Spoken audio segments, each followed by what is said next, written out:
Good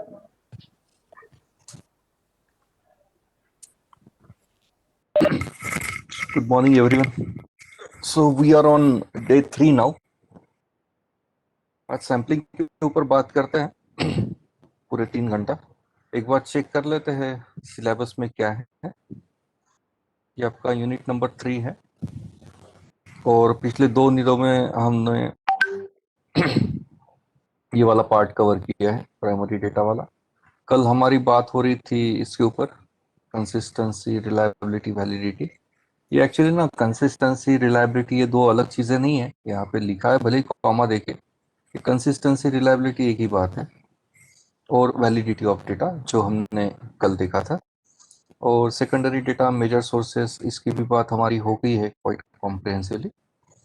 अभी ये वाला जो पार्ट मैंने हाईलाइट किया हुआ है, I have been asked to cover this particular topics: various sampling techniques, need for sampling, sample size determination, बाद में simple random sampling, cluster sampling और स्ट्रेटिफाइड सैम्पलिंग। तो ये पार्ट कवर करने की कोशिश में हूँ मैं आज। तो शुरू करने से पहले एक बार जस्ट थोड़ा सा माइंड मैप क्लियर कर लेते हैं हमेशा की तरह, कि ये टॉपिक एग्जैक्टली पूरी रिसर्च प्रोसेस में कहाँ बैठता है। तो ये these are the sequential steps that we typically follow while conducting survey based research projects.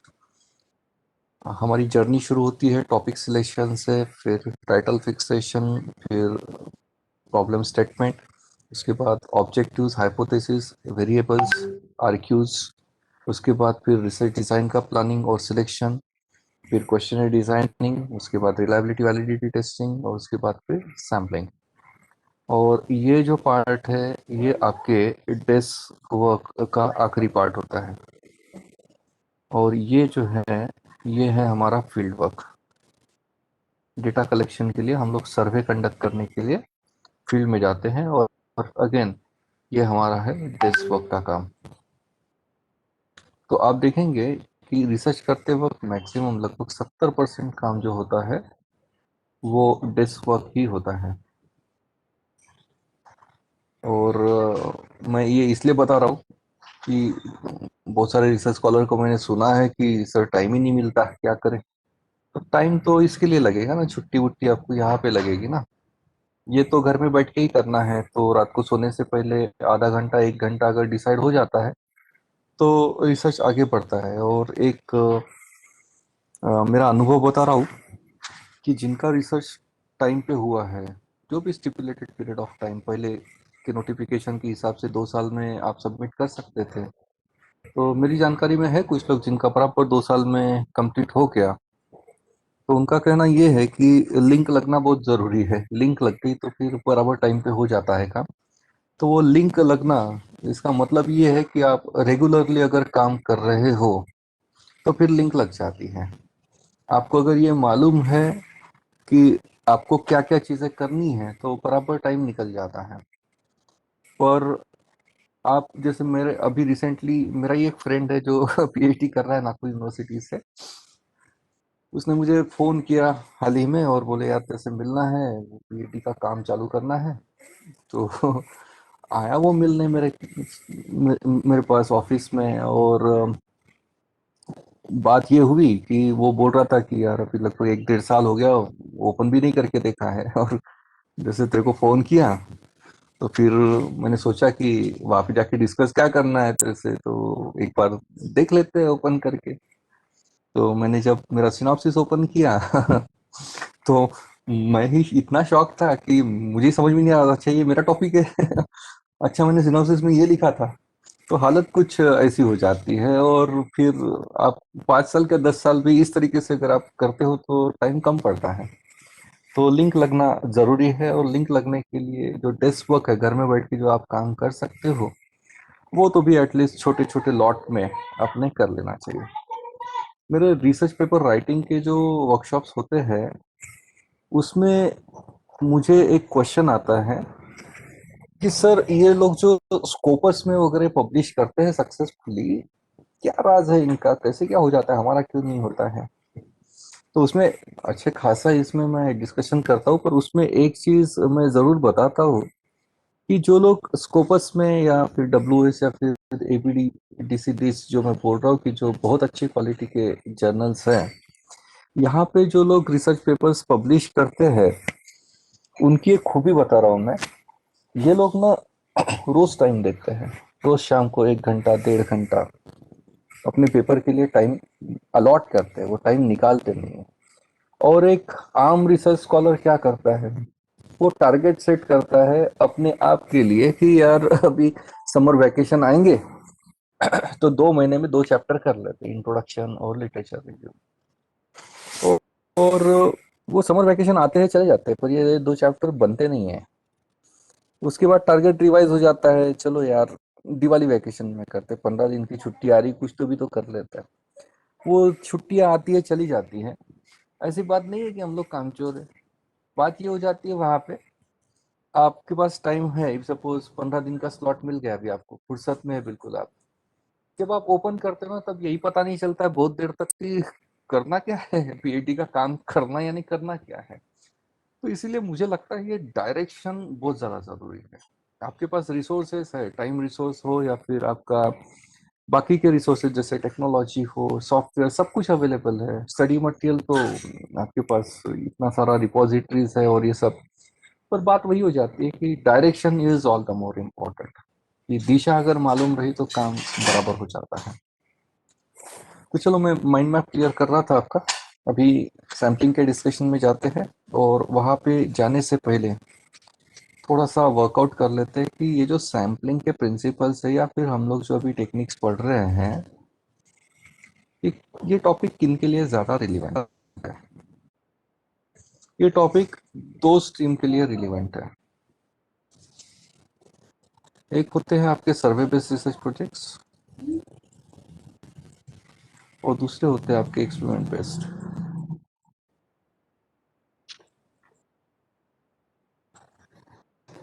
और ये दोनों प्रकार के प्रोजेक्ट में सैम्पलिंग के प्रिंसिपल्स या सैम्पलिंग की टेक्निक्स या थियरी यूजफुल है। सर्वे बेस्ड प्रोजेक्ट में तो sampling is an indispensable part you can say. हाँ, एक्सपेरिमेंट में कुछ प्रकार के डिजाइन है जहाँ पे आपको सैम्पलिंग पे वर्कआउट करना होता है, खास करके आपके एनिमल स्टडीज अगर हैं या फिर प्लांट स्टडीज जो आपकी बॉटनी में, या फिर एनिमल की स्टडीज zoology में हम लोग जो करते हैं, खास करके डिसेक्शंस या कोई एक्सपेरिमेंट्स, खास करके कंट्रोल, रैंडमाइज कंट्रोल डिजाइन जिसको हम लोग बोलते हैं, कंट्रोल एंड एक्सपेरिमेंटल। तो इसमें हम लोगों को कंट्रोल कितने सैंपल्स लेने हैं, एक्सपेरिमेंटल सैंपल्स कितने लेने हैं,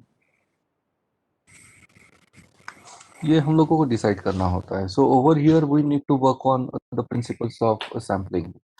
हाल ही में मैंने एक फार्मेसी कॉलेज में वर्कशॉप लिया था, पूरा 2 या 3 दिन का वर्कशॉप था। और वो लोग कुछ उनके लेबोरेटरी में रैट्स पे एक्सपेरिमेंट्स कर रहे थे, और रैट्स की अलग अलग स्पीसीज को उन्होंने कुछ डोसेजेस जो है वो एडमिनिस्टर किए थे, और ऑब्वियसली कंट्रोल था, और एक्सपेरिमेंटल स्पेसीज 1 स्पेसीज 2 ये कुछ एक्सपेरिमेंटल ग्रुप्स उन्होंने रखे थे। तो बात ये होती है कि हर इसमें से फिर कितने रैट्स पे आप ट्रायल्स लेंगे। तो यहाँ पे भी आप सैम्पलिंग के प्रिंसिपल्स यूज कर सकते हो। हाल ही में एनवायरमेंटल साइंस का कुछ रिसर्च स्कॉलर्स का मेरे साथ इंटरेक्शन हुआ था, और ये सब लेक्चर सुन रहे थे, तो उस वक्त उनको भी लगा कि ये चीज़ें थोड़ी सी सिस्टमैटिकली पढ़ने वाली है, क्योंकि वो कुछ वाटर बॉडीज की बात कर रहे थे और वहाँ से सैंपल्स लेने थे उनको वाटर बॉडीज की। कुछ क्वालिटी टेस्टिंग का था, तो सैंपल्स वहाँ पे भी आपको डिराइव करनी है। तो इसमें भी यानी आपके साइंस में भी सैम्पलिंग के प्रिंसिपल्स अप्लाई होते हैं, और सर्वे बेस में तो ऑब्वियसली है ही है। पर ट्रीटमेंट जो है वो थोड़ी अलग है, यानी एक्सपेरिमेंट बेस्ड रिसर्च प्रोजेक्ट में सैम्पलिंग की थ्योरी कुछ और है, थोड़े बहुत डिफरेंसेस है। और सर्वे बेस्ड रिसर्च प्रोजेक्ट में आपकी सैम्पलिंग प्रिंसिपल जो आज हम लोग पढ़ने वाले हैं, हमारा फोकस ये है इस सर्वे बेस्ड रिसर्च प्रोजेक्ट में। पर कुछ इंफॉर्मेशन मैं इसके बारे में भी इम्पार्ट करना चाहूँगा। तो let us begin with our presentation. ये कुछ टॉपिक्स है जिसके ऊपर आज हम इसी क्रम में बात करेंगे। सबसे पहले कुछ टर्मिनोलॉजीज देख लेते हैं that we use with regard to sampling. फिर नीड ऑफ सैम्पलिंग जो आपके सिलेबस में मेंशन है। उसके बाद प्रिंसिपल्स ऑफ सैम्पलिंग, दो प्रिंसिपल्स हैं, वो एक बार will just try to acquaint ourselves with। उसके बाद सैम्पल डिज़ाइन, ये आपको मालूम है कि ये इंडिस्पेंसेबल पार्ट है हमारे थीसिस का, ये लिखना ही होता है, तो इसके ऊपर बात करूंगा ही मैं थोड़ी देर बाद। उसके बाद सबसे इम्पोर्टेंट शायद मेरे आज के प्रेजेंटेशन का कोर पार्ट, ये और ये, this is suppose to be the core of our today's presentation, how to determine sample size, sample size fix कैसे करते हैं, और उसके बाद सैम्पलिंग टेक्निक्स, यानी टारगेट पॉपुलेशन में से सैंपल ड्रॉ कैसे करते हैं। तो ये एक आउटलाइन है हमारे आज के सेशन की, एक एक करके शुरू करते हैं। शुरुआत कर रहे हैं हम लोग कॉमनली यूज टर्मिनोलॉजीज इन सैम्पलिंग। तो एक एक करके 5 से 6 टर्मिनोलॉजीज पहले समझ लेते हैं, उसके बाद फिर आगे के डिस्कशंस करेंगे। So first term in line is your target population. Target population का उल्लेख आपके रिसर्च के टाइटल में हो जाता है, और ये बात करता है हु के बारे में। Target population addresses the issue of who in broad sense obviously. तो टारगेट पॉपुलेशन में हम लोग बात करते हैं कि हम किसका सर्वे करने वाले हैं, या फिर हम लोग हमारा जो सर्वे फॉर्म है वो किससे फिलअप करा लेने वाले हैं। तो उसका जो सम टोटल रहेगा, द सम टोटल और the aggregate of all the subjects that you have chosen for your research study is considered as your target population. और जैसे मैं आपको बता रहा था कि टारगेट पॉपुलेशन का उल्लेख आपके रिसर्च के टाइटल में जनरली हो जाता है। सो टाइटल में आप जैसे वुमन एसएचजीज, या फिर कुछ आईटी कंपनीज के एम्प्लॉयज, या फिर बीएड के स्टूडेंट्स, या फिर लाइब्रेरियंस, या फिर हाउसवाइफ्स, या फिर फार्मर्स, या फिर आप रिसर्च स्कॉलर्स, या फिर बैंक के एम्प्लॉयज, इन सब की जनरली हम लोग सर्वेस करते हैं। और हम लोग ये जो एग्जांपल्स मैंने आपको बताया, यहाँ पे एक्चुअली हम लोग बात कर रहे हैं कि हम हमारा सर्वे फॉर्म किन लोगों से फिलअप करा लेने वाले हैं। तो these are few examples of your target population. और टारगेट पॉपुलेशन आपको मालूम है स्टडी टू स्टडी ये डिफर होता है, और ये कुछ एग्जांपल्स हैं, जैसे आप कंज्यूमर सर्वे कर सकते हो, उसके बाद एम्प्लॉयज़ के सर्वे, आप कंपनीज, स्टूडेंट्स, हाउसवाइफ्स, और बहुत सारे एग्जांपल्स मैं ऑलरेडी साइट कर चुका हूँ। उसके बाद दूसरी टर्म है सैंपल। ये टर्म हमारे लिए नई नहीं है, ये तो हम लोग बचपन से सुनते आ रहे हैं, और हम लोगों को इसका मीनिंग भी मालूम है। और हम लोग ना डे टू डे लाइफ में ये प्रैक्टिस भी करते हैं, सैंपल और सैम्पलिंग। यहाँ पे जो महिलाएं जुड़ी हुई है, आप जब किचन में खाना पकाती है, कोई सब्जी आपने बनाई हुई है, तो सब्जी सर्व करने से पहले आप जस्ट एक स्पून फुल कढ़ाई में से निकाल के उसको टेस्ट करके देखते हैं, ये जानने के लिए कि उस सब्जी में नमक, मिर्च और बाकी मसाले ठीक प्रोपोर्शन में पड़े हैं या नहीं है। तो आपके कढ़ाई में जो लॉट है that is considered as your target population, और जो चम्मच में है वो जो छोटा लॉट है उसको हम लोग सैंपल कहते हैं। हम लोग किराना दुकान में जाते हैं, इफ सपोज हम लोगों को 50 किलो गेहूं का एक सैक परचेस करना है, तो हम लोग उसको पूरा उधेड़ के एक एक दाना एग्जामिन नहीं करते हैं गेहूं का। हम लोग एक वो गेहूं के सैक में से लगभग एक मुट्ठी निकालते हैं, उसको एग्जामिन करते हैं और इन्फरेंस निकालते हैं पूरे के पूरे सैक के बारे में। आपके हाथ में जो है वो 50 ग्राम है, और उसको आप इन्वेस्टिगेट कर रहे हो, उसको एग्जामिन कर रहे हो, और इन्फरेंसेस आप डिराइव कर रहे हो लार्जर पॉपुलेशन के बारे में, यानी 50 किलो के बारे में। सो आपके हाथ में मुट्ठी भर जो हैंडफुल लॉट है, that smaller lot is typically considered as sample, and the larger lot from which the sample is drawn, it is called as your target population। Medicine की फील्ड में सैंपल ये टर्म बहुत ही ज़्यादा popular है। आप blood के samples, urine के samples की बात करते हो, तो you mean a smaller section, a smaller lot of a larger population। So nothing new about it। एक बार पिक्चोरियली देख लेते हैं। ये जो लार्जर लॉट है, this lot is typically considered as your target population, and out of this lot, when you take out a smaller lot for examination purpose, this smaller lot is considered as your sample. To put it to put it succinctly, sample is a subset or a subgroup of larger population. Sample is a subset or a subgroup or a segment of larger population. So simple. Now we are down to the next term. Just a moment.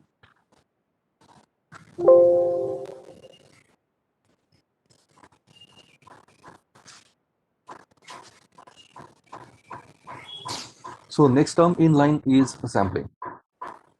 So sample और sampling ये दो अलग terminologies हैं. Sample जैसे मैंने बताया it is a subset of a larger population and sampling is basically it indicates a process.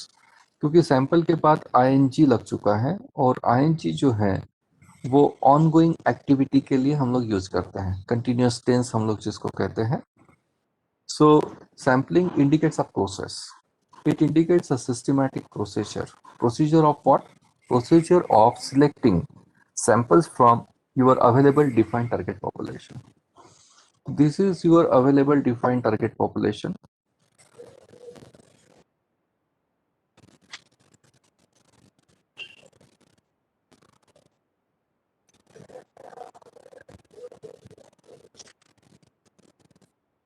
This is your available defined target population. And out of this 12, I have selected these 4 as my samples. So the procedure I followed to identify these 4 and to pick them up for investigation purpose. This procedure is considered as sampling. So sampling is a process of identifying and picking up the samples from available defined target population. Then the next term in line is census. 3 level के सर्वेस होते हैं. एक होता है census, दूसरा होता है sample survey और तीसरा होता है pilot survey. Census is suppose to be the apex level, यानी बड़ी लेवल. सेंसस ये वर्ड जो है ये हमने शायद हम लोग स्कूल में थे उस जमाने में हमने ये वर्ड पहली बार सुना है. And the context was Indian government जो हर 10 साल में सेंसस सर्वे करती है, उस रिगार्ड में हमने शायद सेंसस ये वर्ड सुना हुआ है. इंडियन गवर्नमेंट हर 10 साल में सेंसस सर्वे करती है. इसका मतलब यह है कि इंडियन गवर्नमेंट इंडिया में जो भी रेसिडेंशियल्स है, जो भी रहवासी हैं, उन सब का जियोग्राफिक, डेमोग्राफिक और बाकी शायद इकोनॉमिक ये डेटा भी कलेक्ट करती है. इवन सोशल डेटा भी कलेक्ट करती है, उसको प्रोसेस करती है. तो कीवर्ड इस पर्टिकुलर वाक्य में जो मैंने अभी बोला, इसमें सभी का, इंडिया में जो भी रहते हैं उन सभी का. सो सेंसस का एक वन लाइन मीनिंग ये है, it indicates complete enumeration. It indicates complete enumeration. इसका मतलब क्या है? आपके टारगेट पॉपुलेशन में जितने भी सब्जेक्ट एलिमेंट्स है उन सबको आप सर्वे में उनका समावेश कर रहे हो. That is what is called as complete enumeration और census survey. So sample as you know, so instead of resorting to census survey, what we generally do, out of a larger population we take out a smaller lot and we collect data only on the smaller lot. That particular exercise is considered as your sample survey. उसके बाद है pilot सर्वे. इसकी बात कल भी हो रही थी. It is considered as the micro level survey. It's a kind of dress rehearsal और trial run of your questionnaire. It's a dress rehearsal of your administration of questionnaire practice. So it is a micro level survey. और जैसे मैं यहाँ पे भी बात कर रहा था, एक क्वेश्चन मुझे हमेशा आता है कि सर ये पायलट सर्वे के लिए कितना सैंपल साइज होना चाहिए. तो ये सैंपल साइज आइडियली 30 के नीचे नहीं होना चाहिए। 30 to 50 is considered as an ideal range for conducting pilot survey. और इसके बारे में तो मैं बात कर ही रहा हूँ कि सैंपल साइज कितना होना चाहिए। उसके बाद हम लोग बात करते हैं दो सिंबल्स की। आपका पॉपुलेशन साइज जो है ये हम लोग कैपिटल एन से डिनोट करते हैं, और स्मॉल एन जो है वो हमारा सैंपल साइज होता है। These are few examples as you can see कि पॉपुलेशन साइज को डिनोट करने के लिए हम लोग कैपिटल एन ये लेटर यूज करते हैं, और हमारा जो सैंपल साइज है उसको डिनोट करने के लिए हम लोग स्मॉल एन यूज करते हैं। इसमें दो टर्मिनोलॉजीज है, वो थोड़ा सा मैं समझा देता हूँ आपको। देखिए, इफ सपोज ये 7 लाख का पॉपुलेशन एक एग्जाम्पल कंसिडर करते हैं। नागपुर में हम लोगों को हाउस वाइफ्स का एक सर्वे करना है कि उनका मंथली रिचार्ज बिल कितना आता है, मोबाइल का monthly recharge bill on an average कितना आता है, ये अगर हमको ढूंढ के निकालना है। तो नागपुर सिटी की पॉपुलेशन अभी लगभग मुझे लगता है 35 लाख के आसपास होनी चाहिए। सो ये 35 लाख में से मैं अप्रोक्सीमेटली, यानी ये टेंटेटिव फिगर है, इफ सपोज हाउस लाइफ की संख्या है 7 लाख, ओके, इसमें से मैं एक 500 का सैंपल निकाल रहा हूँ। तो 7 lakh will be denoted by capital N, और हमारा sample size will be denoted by small n, and which is 500। अभी मैंने ये पूरी 500 महिलाओं को पूछा कि आपका मंथली मोबाइल बिल कितना आता है। तो मुझे एक डेटा सीरीज मिल जाएगी, रेस्पोंडेंट नंबर 1234, लाइकवाइज 500, और यहाँ पे इनके मंथली मोबाइल बिल के फिगर्स।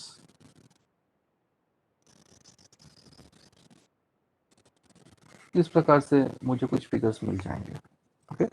और इसका मैं इवेंचुअली निकाल सकता हूँ एक्स बार। मीन मिल गया मुझे यहाँ पे, ओके। अभी मैं सैंपल सर्वे ना करते हुए पूरे 7 लाख का सर्वे करता हूँ, इफ सपोज ये है सेंसस सर्वे। तो मेरे पास फिर से ये एक डेटा सीरीज तैयार हो जाएगी 1 2 3 अप टू 7 लाख, और इसका मैं फिर से एक मीन निकाल पाऊंगा यहाँ पे। ये जो मीन है इसको डिनोट करते हैं म्यू से, क्योंकि ये पॉपुलेशन का मीन है। पॉपुलेशन मीन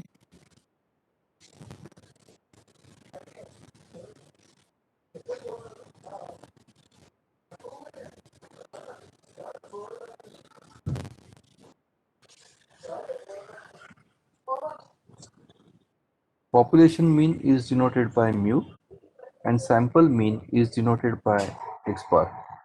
आपको भी बहुत बार ताज्जुब हुआ होगा, आप जब कोई स्टैटिस्टिक्स की किताब पढ़ते हो तो ये सब सिंबल्स दिखते हैं, पर शायद हम लोगों में से बहुत सारे लोग उसको रिलेट नहीं कर पाते कि ये क्या है। तो ये कॉन्फ़िगरेशन बड़ा आसान है। सिंबल के दो सेट्स है स्टैटिस्टिक्स में। एक सेट बना है पॉपुलेशन के मेजर्स के लिए, और दूसरा सेट बना है सैंपल के मेजर्स के लिए। अभी हम लोग बात कर रहे थे साइज की। सो पॉपुलेशन का साइज की अगर बात करते हैं तो वो कैपिटल एन हो जाता है। सैंपल के साइज की अगर बात करते हैं तो ये एन, स्मॉल एन हो जाता है। इसी तरीके से हम लोग अगर स्टैंडर्ड डिविएशन की बात करते हैं तो पॉपुलेशन का स्टैंडर्ड डिविएशन सिग्मा से डिनोट होता है, और सैंपल का स्टैंडर्ड डिविएशन स्मॉल एस से डिनोट होता है। यानी इसका मतलब क्या है, आप अगर सैंपल सर्वे कर रहे हो तो आपको ये सिंबल्स यूज करने होते हैं। अगर आपको अगर आप सेंसस सर्वे कर रहे हैं तो आपको ये सिंबल्स यूज करने होते हैं। अभी ये जो सिंबल्स है इनको कहा जाता है पॉपुलेशन पैरामीटर्स, और ये जो सिंबल्स है इनको कहा जाता है sample statistics.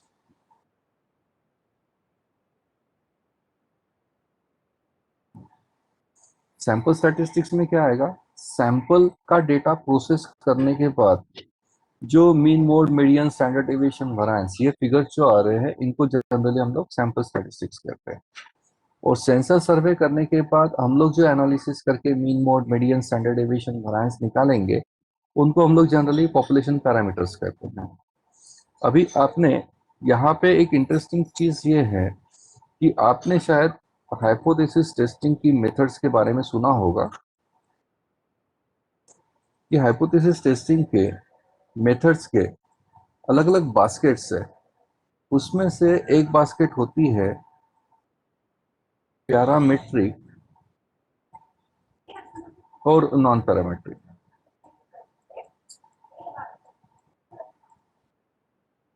Parametric and non parametric test, ये आपने कहीं सुना तो होगा फॉर श्योर। अभी इसके बारे में थोड़ा सा समझा रहा हूं मैं। पैरामीट्रिक ये जो वर्ड है, ये बना है पैरामीटर से, और पैरामीटर ये पॉपुलेशन के होते हैं। और स्टैटिस्टिक्स में तीन पैरामीटर्स होते हैं। स्टैटिस्टिक्स में तीन पैरामीटर्स होते हैं, और ये तीन पैरामीटर्स से नंबर वन मीन,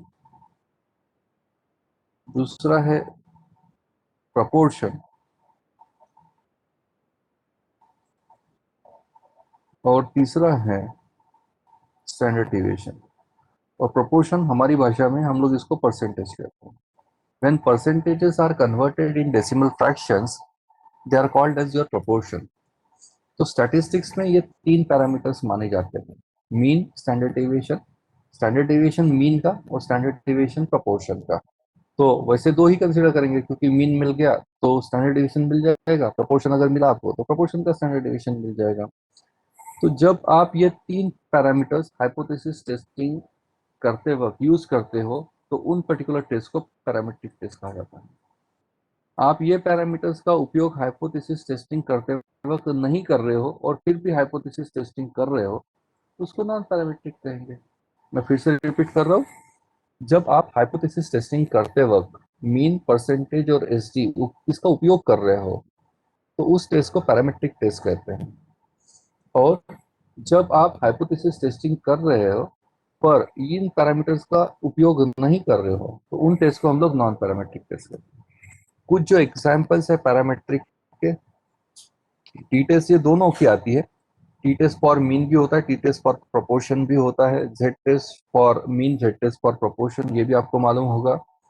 बाद में एनोवा, ये कुछ एग्जांपल्स है आपके। इवन आपकी एफ टेस्ट, टेस्ट फॉर फोरेंसिस को हम लोग कहते हैं। सो ये जो टेस्ट है, ये कुछ एग्जांपल्स है आपके पैरामेट्रिक टेस्ट के। और यहाँ पे आप बात कर सकते हो ट्राई स्क्वायर टेस्ट। ट्राई स्क्वायर टेस्ट में आपको भी मालूम है कि हम लोग कॉन्टिजेंसी टेबल बनाते हैं। कॉन्टिजेंसी टेबल में जो डेटा आता है वो काउंटेड या कैटेगोरिकल फॉर्म का होता है। तो वहाँ पे हम लोग मीन, मोड, मीडियन यूज नहीं करते हैं। वहाँ पे काउंटेड कैटेगोरिकल डेटा होता है। तो दैट इज वाई ट्राई square is considered as your non parametric test. उसके बाद विल्कॉक्सन साइन रैंक टेस्ट है। उसके बाद मैन विटनी यू टेस्ट है। और एक इम्पॉर्टेंट है, वो है क्रुस्कल वैलिस।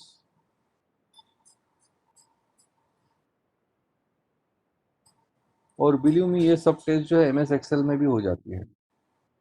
ये पूरी की पूरी टेस्ट ये सब एक्सेल में हो जाती है आसानी से, जो शायद आने वाले दिनों में आपको समझाया जाएगा।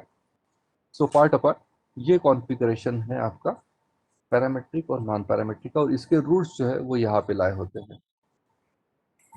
उसके बाद हम लोग नेक्स्ट टर्मिनोलॉजी में जा रहे हैं, वो है स्मॉल सैंपल और लार्ज सैंपल। तो आपका सैंपल साइज अगर n इज लेस देन 30 है, तो इसको स्मॉल सैंपल कहा जाता है। और आपका n is greater than is equal to 30 है, तो इसको हम लोग लार्ज सैंपल कहते हैं। अभी ये कॉन्फ़िगरेशन क्यों जरूरी है हम लोगों को जानना, स्मॉल और लार्ज? फिर से आपको एक बेसिक क्वेश्चन सबको ये है कि हम हाइपोथेसिस टेस्टिंग की कौन सी मेथड्स यूज करेंगे। आपने जो हाइपोथेसिस बनाए हैं, उस हाइपोथेसिस को कौन सी टेस्ट आप लगाओगे, ये एक बेसिक क्वेश्चन है। ये इसका अगर आपको जवाब मिल गया और ये कैसे करते हैं ये पता चल गया, तो आपको कंसल्टेंट अपॉइंट करने की जरूरत नहीं। तो हाइपोथेसिस टेस्टिंग की मेथड का एक क्राइटेरिया मैंने आपको अभी बताया, जो पैरामेट्रिक नॉन पैरामेट्रिक है। और दूसरा एक क्राइटेरिया अभी है, वो है सैंपल साइज का। आपका लार्ज सैंपल और स्मॉल सैंपल। अभी आप किताबें पढ़ोगे तो उसमें ये बोला गया है कि आपका सैंपल साइज स्मॉल है, यानी n इज लेस देन 30 है, तो आप टी टेस्ट यूज करेंगे। ऐसा किताब में लिखा है, मैं नहीं बोल रहा हूँ। अगर आपका सैंपल साइज लार्ज है, n is greater than is equal to 30, तो आप जेड टेस्ट करेंगे। पर इम्पोर्टेंट पार्ट ये है कि आप रियल लाइफ में अगर प्रोजेक्ट्स देखते हो तो आपको टी टेस्ट ये लार्जर सैंपल पे, यानी n इज इक्वल टू 500,000 भी रहा, तो भी आपको रियल लाइफ में टी टेस्ट अस्तित्व में दिखेगी। फिर किताबों में जो लिखा है वो गलत है क्या? वो गलत नहीं है। वो यहाँ पे ना जेड टेस्ट की रिक्वायरमेंट ये होती है कि आपको पॉपुलेशन का मीन और पॉपुलेशन का स्टैंडर्ड डेविएशन, ये दो फिगर अगर आपके पास है तो हम लोग जेड टेस्ट यूज कर सकते हैं। अगर ये दोनों फिगर्स नहीं है आपके पास तो हम लोग फिर टी टेस्ट यूज करते हैं। और जनरली हम एकेडमिशियंस के पास ये दो फिगर्स नहीं होते हैं, इसलिए हम लोग टी टेस्ट एडमिनिस्टर करते हैं। तो ये भी मेरी तरफ से एक छोटा सा वैल्यू एडिशन मैंने कर दिया है। उसके बाद है सैम्पलिंग फ्रेम। सैम्पलिंग फ्रेम का मतलब है,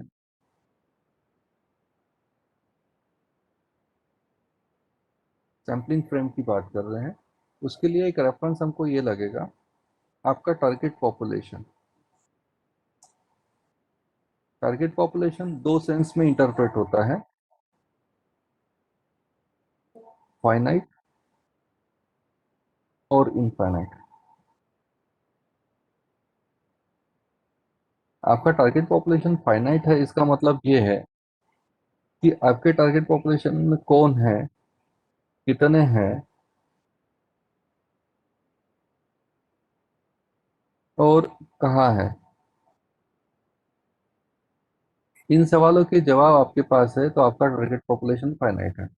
अगर इन सवालों के जवाब आपके पास नहीं है, खास करके हु का तो जवाब होता है, पर ये दो पार्ट अगर आपके पास नहीं है तो हमारा पॉपुलेशन जो है उसको इनफाइनाइट पॉपुलेशन कहा जाता है।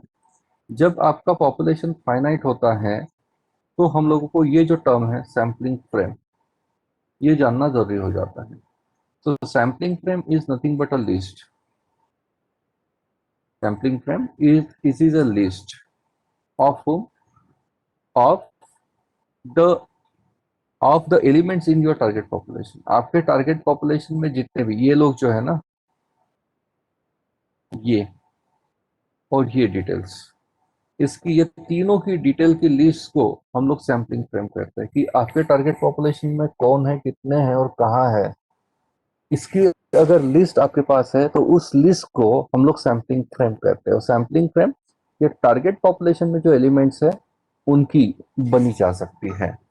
और इसी को एक वर्ड, अच्छा वर्ड दिया गया है, it is a source. It is a source from which you derive your samples. So sampling frame is nothing but a list of all the subject elements in your defined target population. Examples की बात करते हैं। जैसे मैं कल नासिक में जो एक रिसर्च हुआ उसकी बात कर रहा था। नासिक में पीएचडी रिसर्च स्कॉलर का ही एक सर्वे हुआ था और जिसमें पूछा गया था कि आपको पीएचडी रजिस्ट्रेशन करने के बाद सबमिशन के लिए कितना टाइम लगा, और बाकी कुछ क्वेश्चन जो हम लोग कल डिस्कस कर रहे थे। तो उस पर्टिकुलर स्टडी में टारगेट पॉपुलेशन कौन है? तो टारगेट पॉपुलेशन जिसको हम लोग टीपी कहते हैं, target population was research scholars.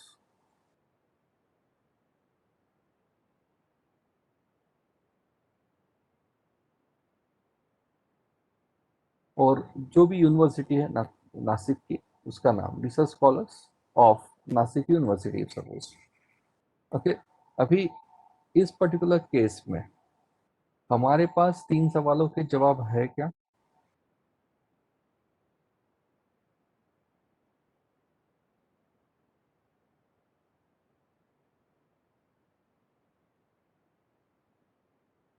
तो जानने की कोशिश करते हैं।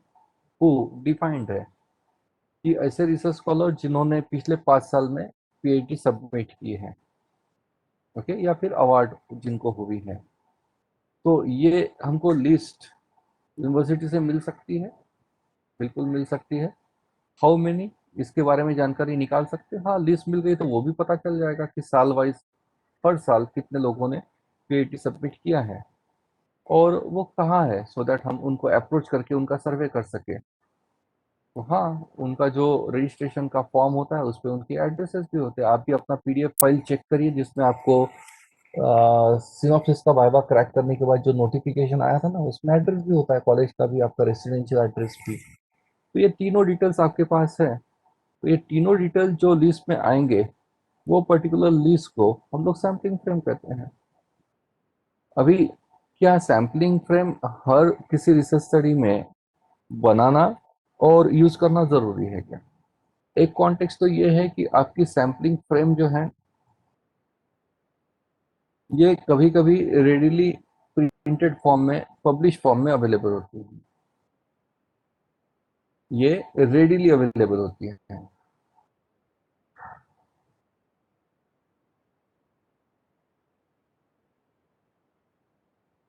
ओके, और कभी कभी ये रेडिली अवेलेबल फॉर्म में नहीं होती है।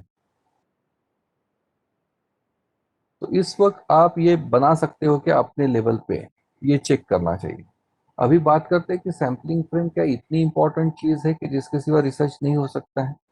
तो इसका आंसर ये है कि सैम्पलिंग फ्रेम आपने यूज करना चाहिए कि नहीं करना चाहिए, डिपेंड करता है कि आपका टारगेट पॉपुलेशन फाइनाइट है या इनफाइनाइट है। सबसे पहले तो ये चेक करना होगा आपको कि आपका पॉपुलेशन फाइनाइट है या इनफाइनाइट है।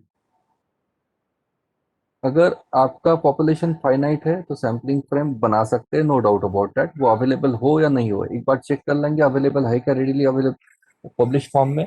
अगर नहीं है तो बना सकते हैं क्या, तो फाइनाइट है तो बना सकते होंगे। ओके, और दूसरा है मेथड ऑफ सैम्पलिंग।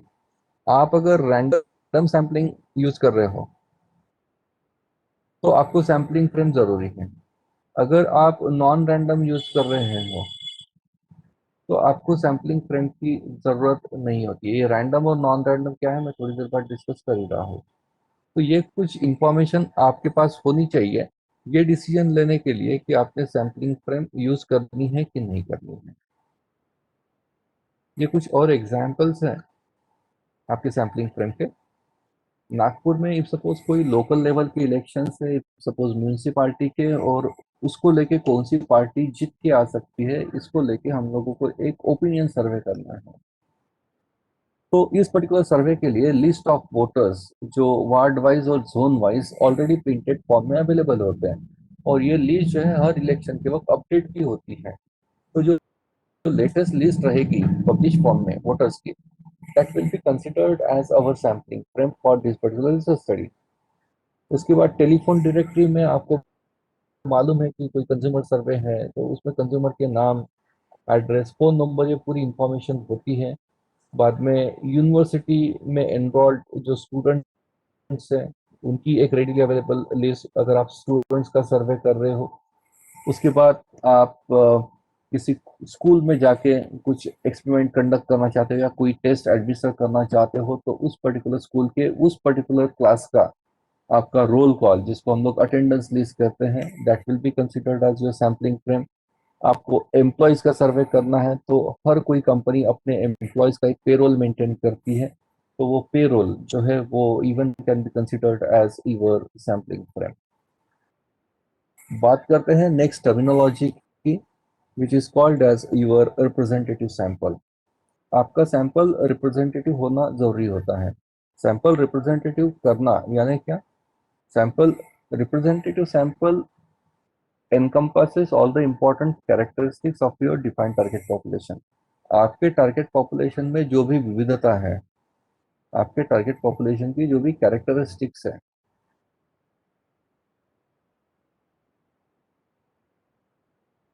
उन सभी कैरेक्टरिस्टिक्स को आपके सैंपल में उतारना, that is what is called as making your sample representative. So it is more about taking a cross section of your sample, of your target population। Cross section, इसका मतलब क्या है समझाने की कोशिश कर रहा हूँ। अभी हम लोग बात कर रहे हैं सैंपल रिप्रेजेंटेटिव कैसे करते हैं। तो उसमें पहला ये है कि आपको तीन क्राइटेरियाज है सैंपल रिप्रेजेंटेटिव करने के।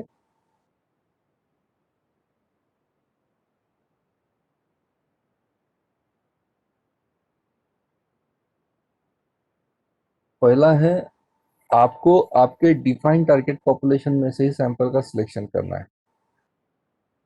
डिफाइंड टारगेट पॉपुलेशन में से ही आपको आपका सैंपल सिलेक्शन करना है, so that your sample will be considered as a representative sample. दूसरी जो बात है, आपको क्रॉस सेक्शन लेना जरूरी है। क्रॉस सेक्शन का मतलब है, इफ सपोज आप कोई स्टूडेंट्स का सर्वे कर रहे हो और आपका वन ऑफ द ऑब्जेक्टिव्स ये है कि मेल और फीमेल स्टूडेंट का आपको कुछ कंपैरिजन करना है, तो आपको आपकी जो टारगेट पॉपुलेशन है उसमें से कुछ मेल लेने होंगे और कुछ फीमेल लेने होंगे, क्योंकि ये जो मास होता है target population, it is generally A mix lot. और आपके टारगेट पॉपुलेशन को रिप्रेजेंटेटिव करने के लिए आपको जो ये हेट्रोजिनिटी है, ये हेट्रोजिनिटी को ध्यान में रखते हुए,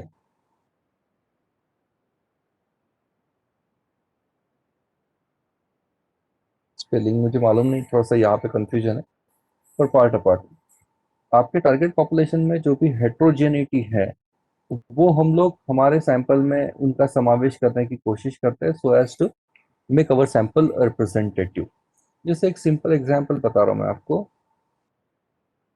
कि आपका टारगेट पॉपुलेशन है इफ सपोज 6000। ये रियल लाइफ प्रोजेक्ट ही है, एसएचजी को लेके एक कंसल्टेंसी आई थी मेरे पास, एसएच वुमन एसएचजी के मेंबर्स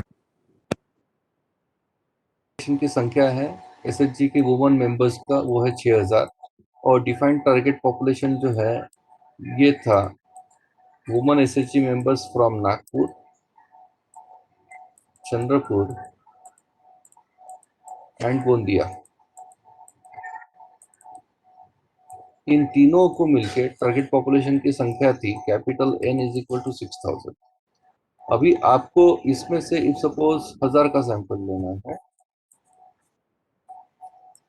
स्मॉल एन इज 1000, तो ऑब्वियसली आपको कुछ सैंपल्स यहाँ से लेने होंगे, कुछ सैंपल्स यहाँ से लेने होंगे और कुछ सैंपल्स यहाँ से लेने होंगे, so as to add them up to your desired sample size level. अभी सैंपल रिप्रेजेंटेटिव करना यानी क्या, एक तीसरा एंगल जो है इसको कि कंपोजिशन की, ये 6000 में से नागपुर में इफ सपोज 50% मेंबर्स है, यहाँ पे 30% और यहाँ पे 20%, ये हो गया हमारा ओरिजिनल टारगेट पॉपुलेशन का कंपोजिशन।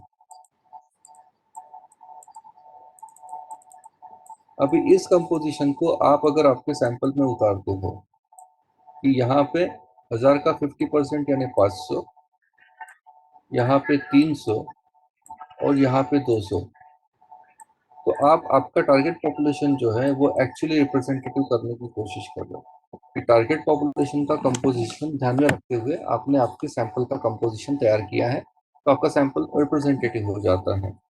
अभी बात करते हैं कि सैंपल रिप्रेजेंटेटिव करते क्यों है।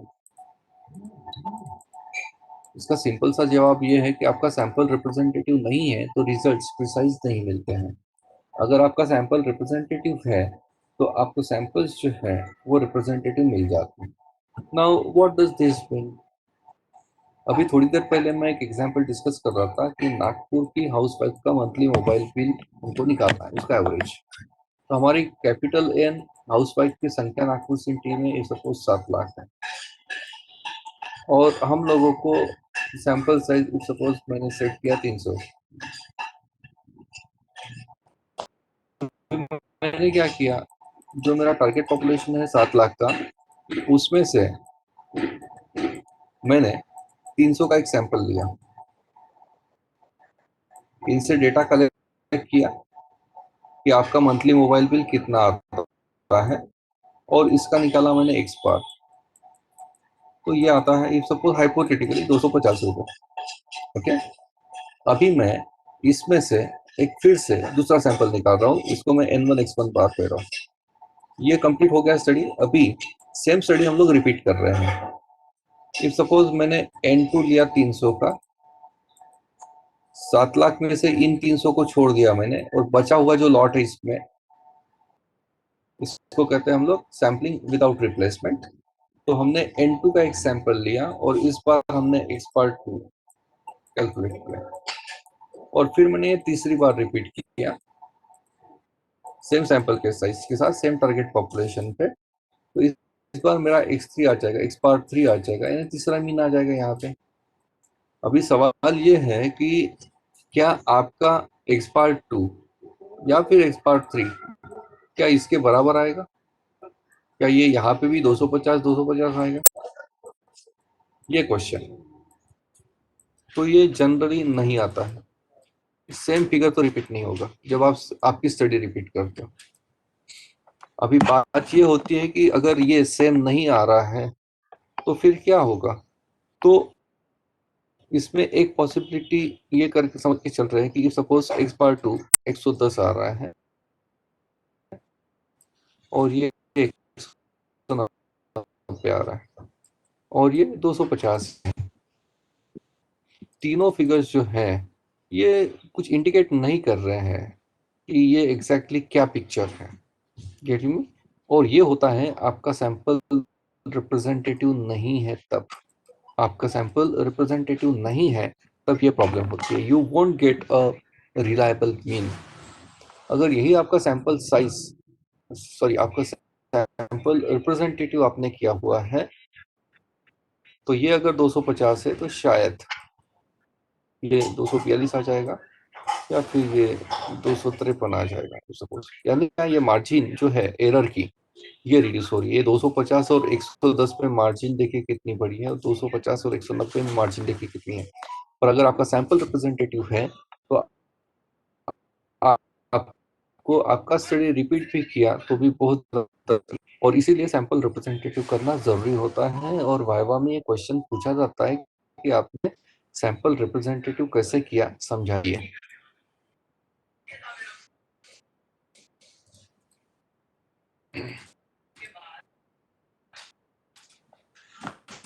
नेक्स्ट टेक्नोलॉजी हम लोग देख रहे हैं, हम लोग सैंपल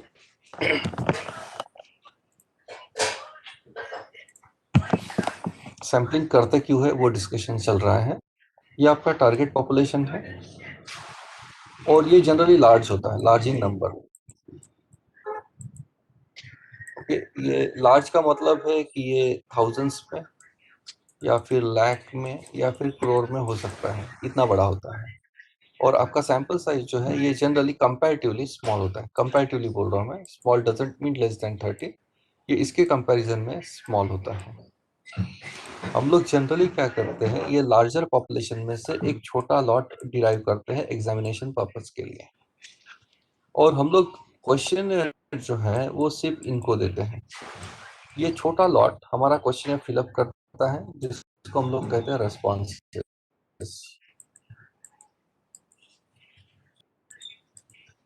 और ये जो डेटा है, ये जो रेस्पॉन्सेस है, इसको हम लोग एनालाइज करते हैं। और एनालाइज करते वक्त हम लोग मीन, मोड, मीडियन में आपको स्टैटिस्टिक्स वैरायंस, ये सब स्टैटिस्टिक्स हम लोग कंप्यूट करते हैं।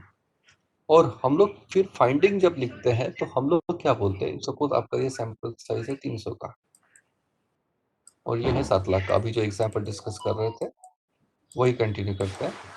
अभी 7 लाख की पॉपुलेशन में से आपने 300 का सैंपल लिया, क्वेश्चन 300 से फिलअप करा लिया और फिर आपने एनालिसिस किया। ये एनालिसिस होने के बाद आपके जो रिजल्ट्स आए हैं, रिजल्ट है आपके mean, mode, median, standard deviation, variance. तो आप ये रिजल्ट्स आपकी लार्जर पॉपुलेशन को एक्सट्रापोलेट कर देते हो, जिसको कहते हैं जनरलाइजेशन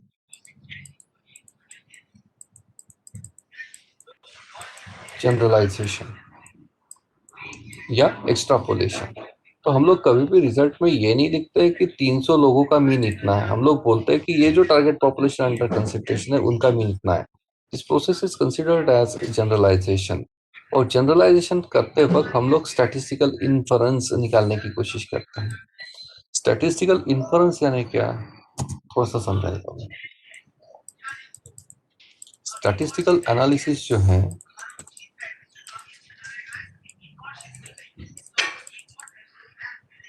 ये दो हिस्सों में डिवाइड हुआ है। एक होता है आपका डिस्क्रिप्टिव स्टैटिस्टिक्स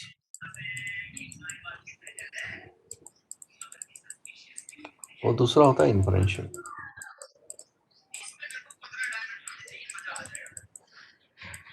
डिस्क्रिप्टिव स्टैटिस्टिक्स में तीन चीजें आती हैं।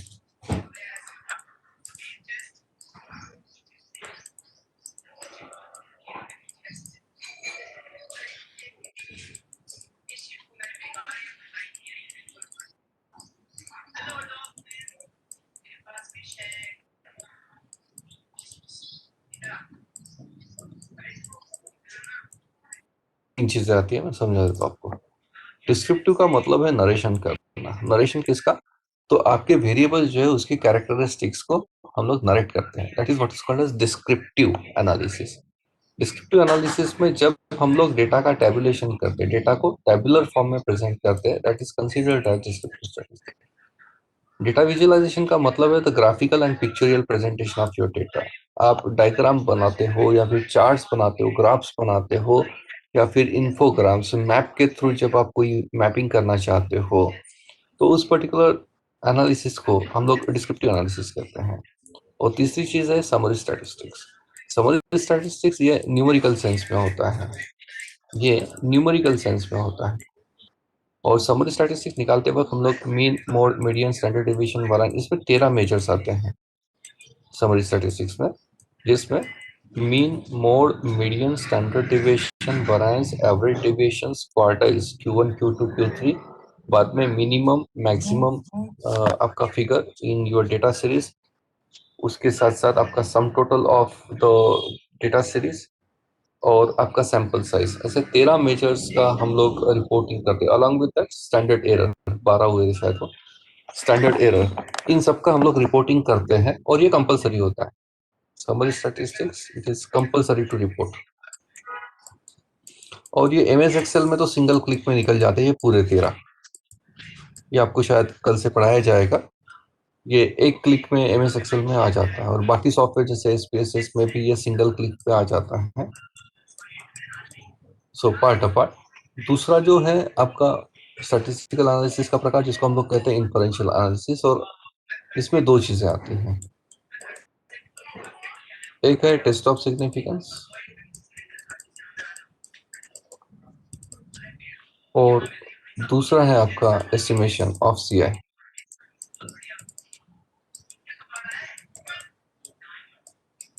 और जितने भी फार्मेसी साइंस के रिसर्च स्कॉलर्स जुड़े हुए होंगे, आप अगर पोस्ट ग्रेजुएशन में पढ़ाते होंगे या आप पोस्ट ग्रेजुएशन का सिलेबस चेक करेंगे स्टैटिस्टिकल एनालिसिस और रिसर्च मेथोलॉजी का, आपको ये सब चीजें दिखेगी।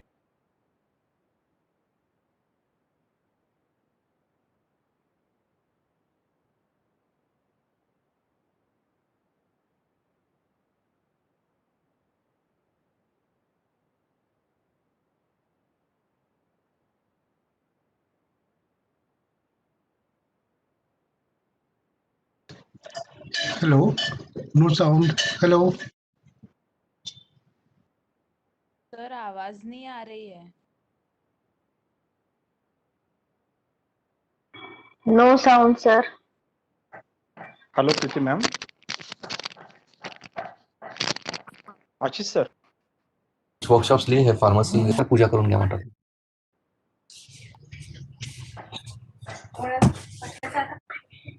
हेलो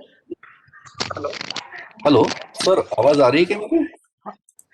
सर, एक 2 मिनट से आवाज नहीं थी, थोड़ा सा प्लीज रिपीट कीजिए प्लीज। हाँ, ये एक्चुअली मुझे एक कॉल आ गया था, अर्जेंट था, इसलिए मैंने रिसीव कर लिया। तो as such you people haven't miss anything. मैं कंटिन्यू करता हूँ। ओके, तो मैं स्टैटिस्टिकल एनालिसिस की दो बास्केट्स के बारे में बात कर रहा था, डिस्क्रिप्टिव और इन्फरेंशियल। सो इन्फरेंशियल में दो चीजें आती है, एक है टेस्ट ऑफ सिग्निफिकेंस और दूसरा होता है एस्टिमेशन ऑफ कॉन्फिडेंस इंटरवल। और ये मोस्टली आपका जो पोस्ट ग्रेजुएशन का सिलेबस है, ऑलमोस्ट ऑल द डिसिप्लिन आप देखेंगे उसमें ये सब भी जो मैं बता रहा हूँ आपको, ये पूरा का पूरा पेपर में दिया होता है स्टैटिस्टिकल एनालिसिस में। मैं तो जस्ट पूरी की पूरी चीजें जो है एक पर्टिकुलर पेपर पे बिठाने की कोशिश कर रहा हूँ, सो that your mental map could be pretty clear. और ये जो मैं समझा रहा हूँ ये एक्चुअली पूरी की पूरा स्टैटिस्टिक्स की किताब को बस एक ग्लांस दे के समझा रहा हूँ कि कैसा कॉन्फ़िगरेशन है स्टैटिस्टिक्स का। तो स्टैटिस्टिक्स की किताब में आपको हमेशा दिखेगा दो पार्ट्स होते हैं। मैं इसको इंटरवल से पहले और इंटरवल के बाद ऐसा बोलता हूँ हमेशा। इंटरवल से पहले जो चलता है वो ये पार्ट होता है, और इंटरवल के बाद जो चलता है स्टैटिस्टिक्स की किताब में वो ये होता है। आपको कभी भी टेस्ट ऑफ सिग्निफिकेंस, जिसको हम लोग हाइपोथेसिस टेस्टिंग कहते हैं ना, test of significance is nothing but hypothesis testing. तो ये पार्ट आपको कभी भी चैप्टर नंबर 1 2 3 4, आपको चैप्टर नंबर 10 के बाद ये चीजें दिखेगी। एस्टिमेशन ऑफ सीआई, प्रोबेबिलिटी वगैरह ये सब यहाँ पे आती हैं, नॉर्मेलिटी, ये सब चीजें यहाँ पे आती है। और आपका tabular presentation of data, classification, editing, coding, data cleaning, preparation, बाद में आपका डेटा प्रेजेंटेशन का पार्ट जिसमें डायग्राम्स, चार्ट्स, बाद में measures of central tendencies, measures of dispersion, measures of symmetry, asymmetry, moments, skewness, kurtosis, index numbers, linear programming, ये सब जो पार्ट है आपको इस तरफ दिखेगा इंटरवल के पहले। और इंटरवल के बाद शुरू होता है हाइपोथेसिस टेस्टिंग का पार्ट। तो स्टैटिस्टिक्स की किताब पढ़ने का एक तरीका है। लोग मुझे कंप्लेंट करते हैं कि सर स्टैटिस्टिक्स की किताब समझ के कुछ समझ में नहीं आता, पढ़ने के बाद कुछ समझ में नहीं आता, क्योंकि ये मेंटल फ्रेमवर्क अगर क्लियर नहीं है तो वो समझना थोड़ा सा डिफिकल्ट जाता है। और स्टैटिस्टिक्स वैसे भी आज कंसेप्चुअली ठीक है, मैं कल भी बात कर रहा था कि नॉलेज और स्किल ये दो अलग चीजें हैं। नॉलेज ठीक है, आपको मीन मोड मीडियन ऐसा कुछ होता है स्टैटिस्टिक्स में, वो जरूरी है, पर मीन कब निकालते हैं, मीडियन कब निकालते हैं, और मोड कब निकालते हैं, और हाइपोथेसिस टेस्टिंग में मीन यूज कब करते हैं और मीडियन कब यूज करते हैं, ये जिसको आता है उसको स्किल बात करते हैं हम लोग। सॉफ्टवेयर को जो हैंडल कर सकता है उसको हम लोग स्किल कहते हैं। तो किताब पढ़ के शायद अंडरस्टैंडिंग आ सकती है, पर सिर्फ किताब पढ़ के मुझे नहीं लगता कि आपका पूरा का पूरा रिसर्च ठीक से हो जाएगा। इसलिए workshop is the only solution. किताबें इंसिडेंटली ना बहुत पहले लिखी गई हैं, ये उसमें मॉडिफिकेशंस, अपडेशंस कितने होते हैं वो थोड़ा सा डाउटफुल है। हाँ, पर कंसेप्ट समझने के लिए ठीक है, पर प्रैक्टिस के लिए अगर आपको कोई सही में रिसर्च पेपर के लिए एनालिसिस करना है तो मुझे नहीं लगता कि वो आपका किताब पढ़ के हो जाएगा, क्योंकि किताबों में सॉफ्टवेयर के बारे में ऐसे बहुत ज़्यादा जानकारी नहीं होती है। तो आज अगर आप मीन का फॉर्मूला यूज करके मीन निकाल रहे हो आपके डेटा सीरीज का, तो वो अपेक्षित ही नहीं है और ना ही कोई उसको एक्सेप्ट करेगा। आपको सॉफ्टवेयर के थ्रू जो आउटपुट्स आते हैं वही रिपोर्ट करना कंपलसरी है। और जैसे मैं बता रहा था आपको, समरी स्टैटिस्टिक्स ये कंपलसरी है, आप देख सकते हैं, ये कंपलसरी है आपकी रिपोर्टिंग समरी स्टैटिस्टिक्स। तो आप क्या 13 चीजें जो है एक एक करके कैलकुलेट करोगे मैन्युअली? नो वे, और कोई ये एक्सेप्ट भी नहीं करेगा। आपको सॉफ्टवेयर कौन सा यूज किया वो लिखना ही होता है। आपके एब्स्ट्रैक्ट में तक इसका मेंशन जाता है आजकल तो, कि आपने सॉफ्टवेयर कौन सा यूज किया हुआ है। सो this is the mental framework of statistical analysis. थोड़ा प्रोसीड करते हैं। हम लोग चर्चा कर रहे हैं कि सैम्पलिंग करते क्यों है। हाँ Smita ma'am, I got your message, let me check. Okay, मैं थोड़ा मेरा वॉल्यूम बढ़ा रहा हूँ। I hope you can hear me now. Okay, मैं बात कर रहा था कि नीड ऑफ सैम्पलिंग क्या है। तो जनरलाइजेशन करने के लिए सैम्पलिंग ये एक प्लेटफॉर्म प्रोवाइड करता है। आपके मन में कभी ये नहीं आया कि इसको मैं थोड़ा सा क्लीन कर लेता हूँ। आपने डेटा यहाँ कलेक्ट किया, 300 का सैंपल साइज है आपका, आपने मीन निकाल लिया। वो हाउस वाइफ वाला जो केस है उसमें हमारा मीन आया था 250 रुपये। आपके मन में ये नहीं आता है क्या कि यार ये 300 का मीन है ना, ये तो 300 का मीन है, ये 7 लाख है। हम लोग लिखते वक्त क्या बोलते हैं, 300 का मीन इतना है, 250, तो 7 लाख का भी मीन 250 है। और ये कितना सच है, ये कितना सच है, ये फिगर कितना रिलायबल है। 300 का डेटा यूज करके 7 लाख के बारे में कमेंट करना, ये प्रोसेस को हम लोग स्टैटिस्टिकल इन्फरेंस कहते हैं।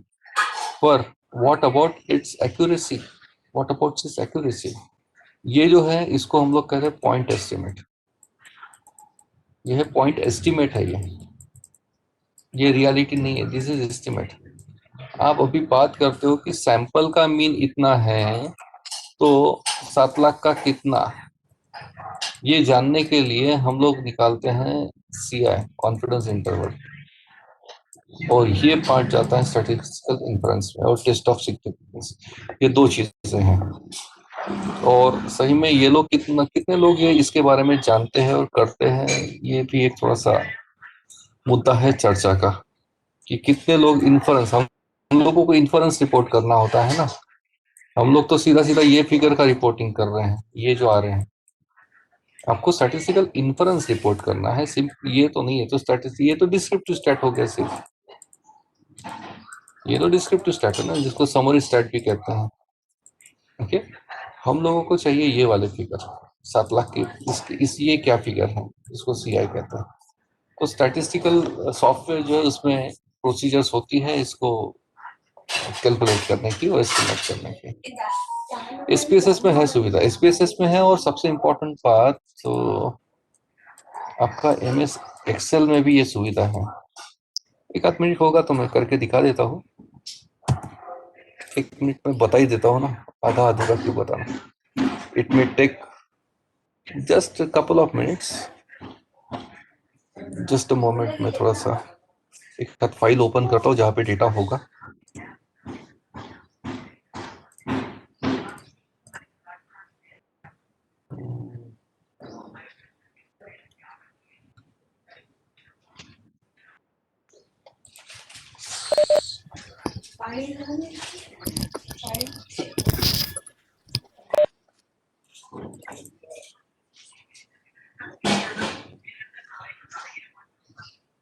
I'm opening my MS Excel sheet. Allow me a moment.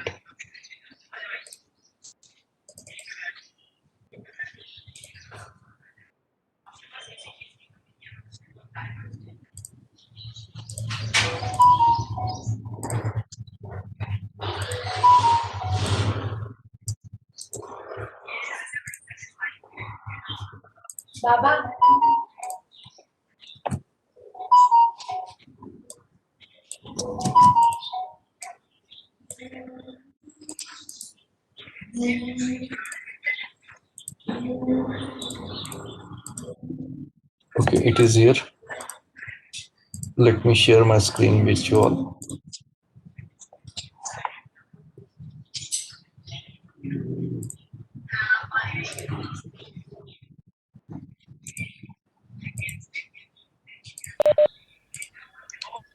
ये MS Excel की वर्कशीट दिख रही है क्या आपको? हो सर। X लिखा है ये। ओके, तो जो CI बोल रहा था ना, ये MS Excel में भी होता है, बाकी सॉफ्टवेयर में भी इसकी सेटिंग होती है, पर MS Excel आप सबको शायद बहुत ज्यादा फैमिलियर होगा। तो यहाँ पे आप डेटा में जाएंगे, थोड़ा जूम कर देता हूँ, यहाँ डेटा में जाएंगे और यहाँ आपका डेटा एनालिसिस टूल पैक होता है। इसका इंस्टॉलेशन कल शायद आपको बताएंगे। इसमें ये डिस्क्रिप्टिव स्टैटिस्टिक्स दिख रहा है आपको, यहाँ पे मैं ओके प्रेस कर रहा हूँ और फिर यहाँ पे मैं इनपुट रेंज फीड कर रहा हूँ। ये मेरी इनपुट रेंज है, ये इनपुट है मेरा। लेबल मैंने फर्स्ट रो में लिया है, एक्स मेरा वेरिएबल है। आउटपुट ले लेते हैं। आउटपुट इफ सपोज मैं यहाँ पे चाहता हूँ, यहाँ पे मैं समरी स्टैटिस्टिक्स ले रहा हूँ और ये है कॉन्फिडेंस लेवल, और मैंने ओके प्रेस कर दिया। तो आप देख सकते हो आउटपुट जनरेट हुआ है सिंगल क्लिक में, जैसे मैं बोल रहा था आपको। और आप देख सकते हो ये है मीन और ये है कॉन्फिडेंस इंटरवल। इसका मतलब क्या है,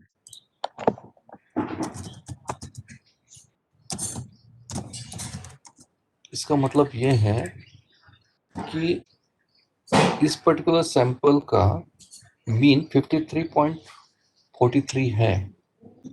तो आपका पॉपुलेशन का मीन कहाँ पे है वो निकाल रहे हैं। ये मैं बताता हूँ क्या कर रहा हूँ मैं।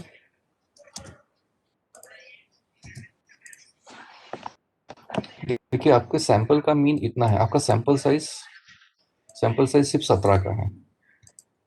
ओके, ओके, सैंपल साइज सिर्फ 17 का है। ये हम लोग 500 1000 कर देते हैं तो ये कॉन्फिडेंस इंटरवल जो है ये थोड़ा कम आता है। आप देखेंगे कि हम लोग कर क्या रहे हैं, सैंपल का मीन इतना है तो पॉपुलेशन का मीन ये दो वैल्यू के बीच में कहीं पे तो भी है। 27 और 79 के बीच में कहीं पे तो भी पॉपुलेशन का मीन है, इसको कहते हैं CI।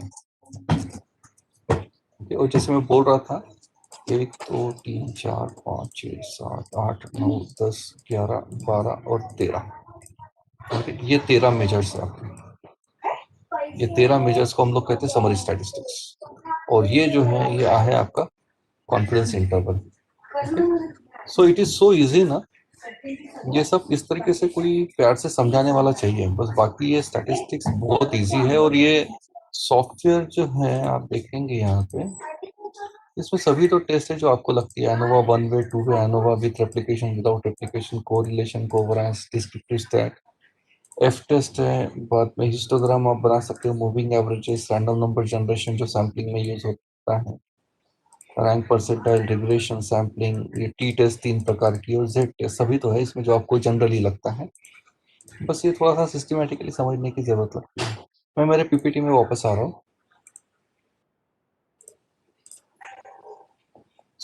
जैसे मैं आपको कंक्लूड कर रहा हूँ कि नीड फॉर सैम्पलिंग क्या है। It provides a foundation for influential statistics, this is the bottom line. Sampling की नीड ये है, और 3 obvious advantages of sampling as you can see on screen. अगर आप सैम्पलिंग करते तो you can substantially save on your cost, you can substantially save on your time, and many a times it offers you greater accuracy if you follow all the principles of sampling quite meticulously.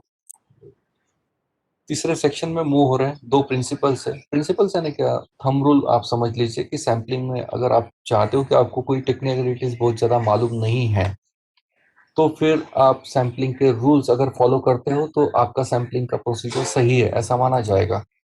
ये 2 rules है। पहला rule है principle of statistical regularity, और keywords मैंने already highlight करके रखे हैं। इसमें ये बोला गया है प्रिंसिपल ऑफ स्टैटिस्टिकल रेगुलरिटी में कि अगर आपका सैंपल मॉडरेटली लार्ज है, मॉडरेटली लार्ज का मतलब है ना ही बहुत छोटा ना ही बहुत बड़ा, और आपने सैंपल का सिलेक्शन रैंडमली किया है, तो फिर आपके रिजल्ट्स प्रिसाइज आ जाते हैं। ये पहला प्रिंसिपल है। मैं फिर से रिपीट कर रहा हूँ, प्रिंसिपल ऑफ स्टैटिस्टिकल रेगुलरिटी ये कहता है कि अगर आपका सैंपल मॉडरेटली लार्ज है और आपने सैंपल का चयन रैंडमली किया है, तो आपको रिजल्ट जो है वो प्रिसाइज मिल जाते हैं। दूसरा प्रिंसिपल है principle of inertia of large sample. ये कहता है कि जैसे जैसे आप सैंपल साइज बढ़ाओगे, आपका रिजल्ट की एक्यूरेसी जो है वो बढ़ती जाती है। You get closer to your results जैसे जैसे सैंपल साइज बढ़ाते हो। ये 2 प्रिंसिपल्स हैं। उसके बाद हम लोग जा रहे हैं नेक्स्ट सेक्शन में, वो है सैंपल डिजाइन का पार्ट। थोड़ा सा समझ लेते हैं, ये कंपलसरी एक्सरसाइज है तो थोड़ा सा मैं समझा देता हूँ आपको। सैंपल डिजाइन ये हम लोगों को थीसिस में रिपोर्ट करना होता है। आपका थीसिस का चैप्टर नंबर 3 जो है वो जनरली रिसर्च मेथोडोलॉजी होता है।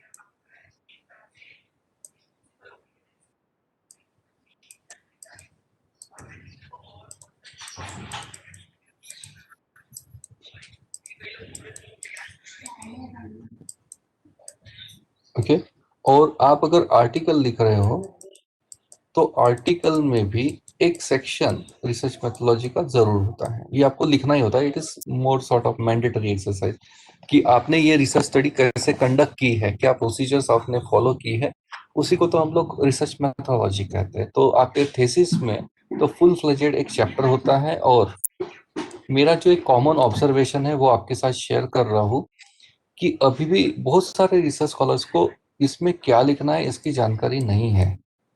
और मैंने जो देखा है बहुत सारे रिसर्च स्कॉलर्स को कि वो पूरी की पूरी रिसर्च मेथोडोलॉजी की किताब यहाँ पे उतार देते हैं, और रिसर्च की डेफिनेशन 8 8 10 10 डेफिनेशन रिसर्च की, फिर रिसर्च मेथोडोलॉजी यानी क्या, फिर रिसर्च डिजाइन कौन से प्रकार के होते हैं, उनके एडवांटेजेस क्या, डिसएडवांटेजेस क्या, डेटा कलेक्शन के सोर्सेस कौन से, प्राइमरी कौन से, सेकेंडरी सोर्सेस, सब लिखते हैं वो। थियरी बोल रहा हूँ मैं, यहाँ पे वो लिखना अपेक्षित नहीं है। आप किताब नहीं लिख रहे हो, रिसर्च मेथोडोलॉजी में क्या लिखना अपेक्षित है, आपने ये जो रिसर्च किया है उसके लिए आपने कौन सी रिसर्च मेथोडोलॉजी फॉलो की वो लिखना अपेक्षित है। रिसर्च डिजाइन कितने प्रकार के हैं ये बताना जरूरी नहीं है, आपने कौन सा रिसर्च डिजाइन यूज किया है और क्यों यूज किया है उसका रैशनल वो देना अपेक्षित है। टाइप्स ऑफ सैम्पलिंग में आप प्रोबेबिलिटी नॉन प्रोबेबिलिटी लिखने की जरूरत नहीं, आपने कौन सी मेथड फॉलो की है। रिसर्च टूल्स कितने प्रकार के होते हैं वो लिखने की जरूरत नहीं, आपने कौन सा टूल यूज किया हुआ है वो लिखना जरूरी है। रिलायबिलिटी वैलिडिटी की कौन सी मेथड्स आती है वो लिखना अपेक्षित नहीं है, आपने कौन सी मेथड यूज की है। और इसके लिए लगती है स्किल, मैं बार बार बोल रहा हूं, इसके लिए लगती है स्किल। इसके ना फॉर्मेट्स होते हैं, इसके फॉर्मेट्स होते हैं, स्टैंडर्डाइज फॉर्मेट्स कि आरएम में क्या लिखना चाहिए। जैसे 3.1 3.2 ऐसे हेड्स जाएंगे ना, ये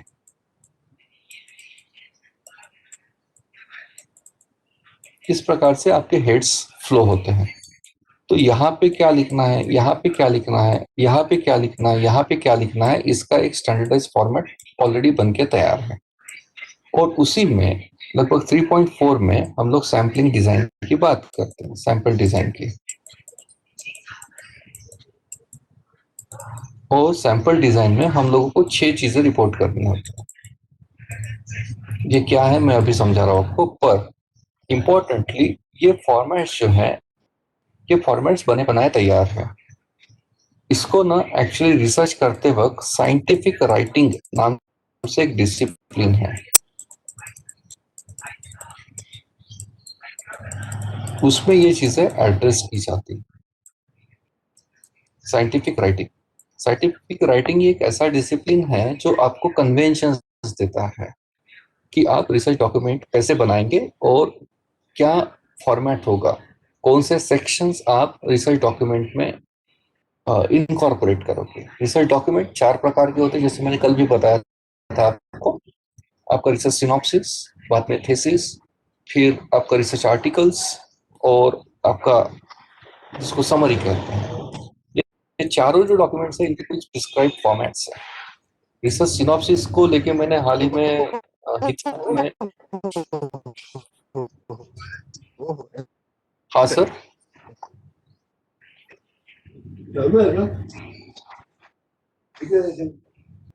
हेलो, ओके। तो ये जो मैं 4 डॉक्यूमेंट्स की बात कर रहा था, सिनॉप्सिस, थीसिस, उसके बाद रिसर्च आर्टिकल्स, और उसके बाद आता है आपका समरी। ये चारों डॉक्यूमेंट्स बनाते कैसे हैं, इसके रिटर्न रूल्स हैं, और ये रूल्स आपको मिलेंगे साइंटिफिक राइटिंग, ये पर्टिकुलर डिसिप्लिन है। और इसलिए मैं कल भी एक मैसेज दे रहा था कि try to collaborate for writing research articles, क्योंकि आप अकेले क्या क्या ये सब तैयार करोगे ना। जैसे रिसर्च आर्टिकल को लेके इंपेरिकल पेपर जैसे मैंने आपको बताया, उसमें आपका एक IMRAD नाम से फॉर्मेट आता है, यही हमको यूज करना अपेक्षित है।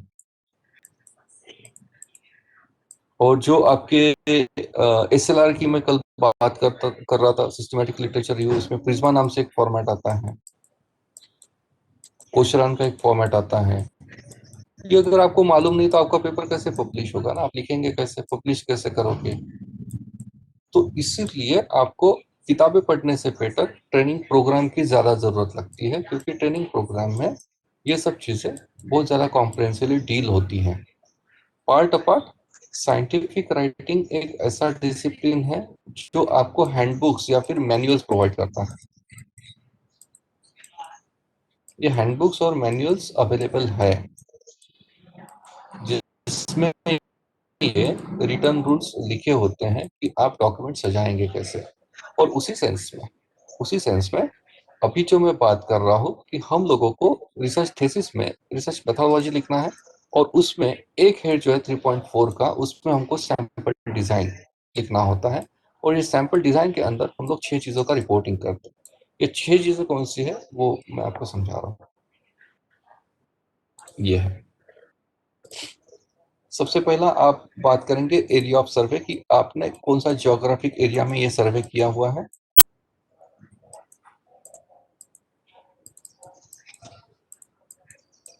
उसके बाद आपके टारगेट पॉपुलेशन का उल्लेख, जिसको हम लोग यूनिवर्स कहते हैं, यहाँ पे क्या लिखेंगे, किसका सर्वे कर रहे हैं, फाइनाइट है इनफाइनाइट है।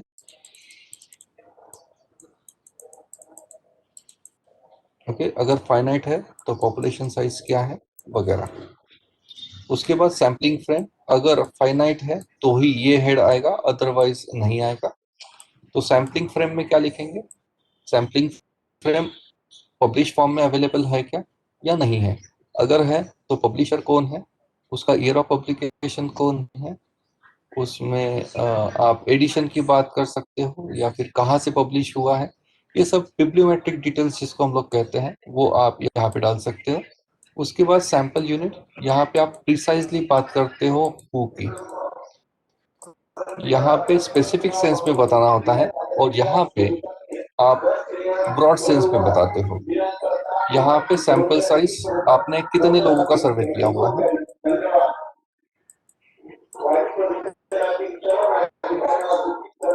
Small n is equal to आपने कितना लिया हुआ है और ये फिगर कहाँ से आया।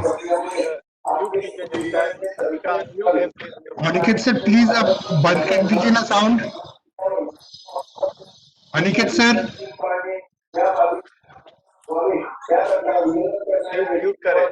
We can not hear you hear sirs Ashish sirs things. Aniket sir please आप म्यूट कीजिए।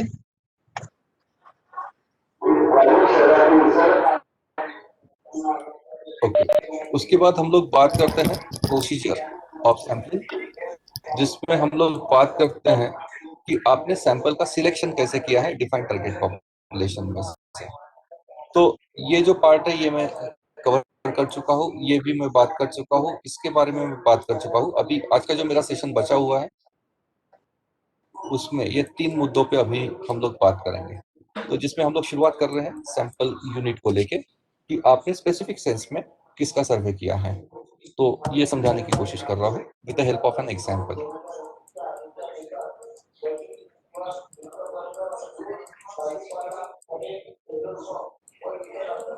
हम लोग बात कर रहे हैं सैंपल यूनिट कैसे डिफाइन करते हैं।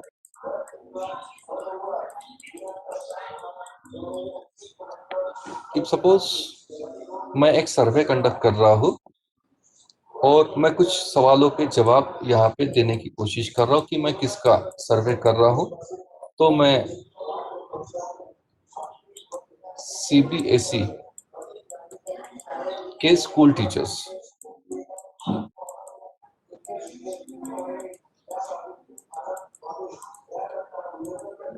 का सर्वे कर रहा हूँ। मैं ये सर्वे कहाँ करने वाला हूँ, तो ये मैं नागपुर डिवीजन में, क्योंकि सीबीएसई के कॉन्टेक्स्ट में डिवीजन ये वर्ड यूज होता है, डिस्ट्रिक्ट वगैरह वो यूज नहीं करते। और नागपुर डिवीजन तो मेरे ख्याल से गोंदिया तक है और इधर आगे अमरावती, अमरावती और उसके भी आगे शायद अकोला भी आ जाता है। नागपुर डिवीजन इतना बड़ा है सीबीएसई के सेंस में। ये मैं सर्वे नागपुर डिवीजन में कंडक्ट करने वाला हूँ।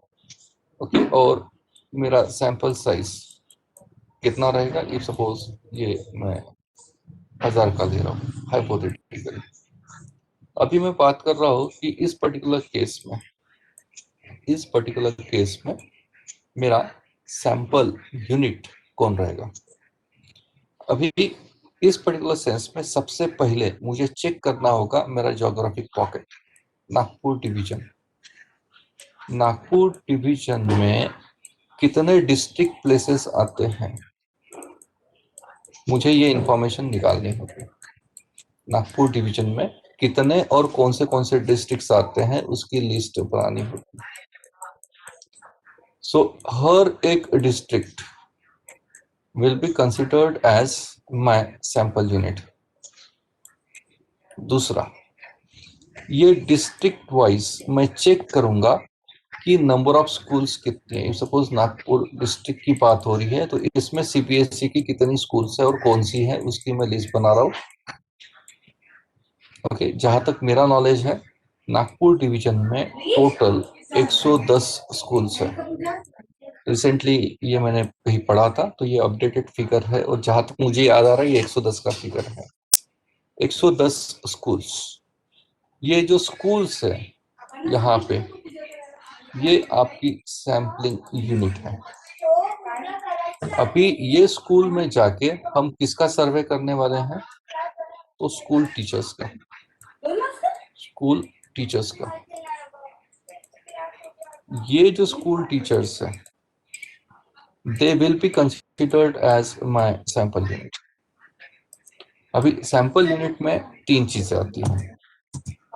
सैंपल यूनिट में अभी जो एग्जांपल हमने डिस्कस किया, उसमें 3 चीजें मैंने आइडेंटिफाई कर ली। पहली थी जियोग्राफिक लोकेशन डिस्ट्रिक्ट वाइज। दूसरी मैंने बात की फिजिकल बिल्डिंग की, कि वो कौन सी स्कूल्स है, उनके नाम क्या है।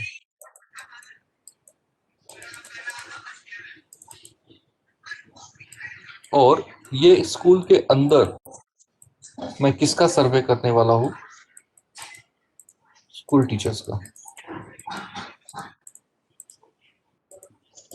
अभी इसको थोड़ा सा समझने की कोशिश करें। सैंपल यूनिट में आपके ज्योग्राफिक यूनिट्स आते हैं कि आप ये सर्वे कहाँ पे करने वाले हैं। उसके बाद आप ये कहाँ पे करने वाले हैं, उसमें आप कौन सी बिल्डिंग में विजिट करने वाले हैं, वो रेफरेंस आ जाता है।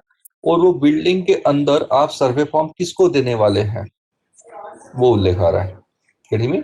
यानी यहां से फिल्ट्रेशन की प्रोसेस शुरू हुई कि आप कौन से ज्योग्राफिक एरियाज में जाओगे, वहां पे कौन से बिल्डिंग में जाओगे, और वो बिल्डिंग में आप किसको सवाल पूछोगे। ये तीनों जो हैं, ये तीनों एग्जांपल्स आपके सैंपल यूनिट के। इसमें से पहले जो 2 हैं, ये नॉन लिविंग होते हैं, और ये जो है ये लिविंग है। डेटा हमको कौन देगा? ये लोग। और ये लोग मिलेंगे कहाँ? तो यहाँ। इसको लिविंग जो है, इसको हम लोग कहते हैं रेस्पोंडेंट्स।